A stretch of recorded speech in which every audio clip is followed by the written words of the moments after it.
Hi there. I bought these storage units from a local DIY store. In fact, I bought quite a few actually, about 10 boxes I think, to go in the garage. But I thought I'd use two for something a little bit different. What do you think of this? It's in the kitchen, of course. I thought they might be good for kitchen storage. Hang on, just turn it over.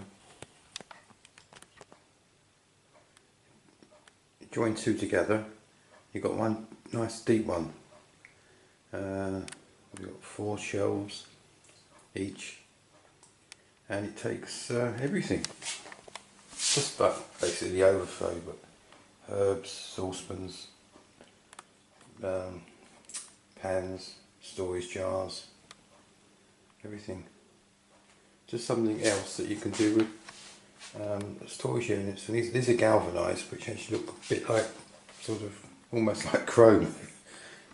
It gives you that sort of warehouse, what do you call it, look, sort of thing.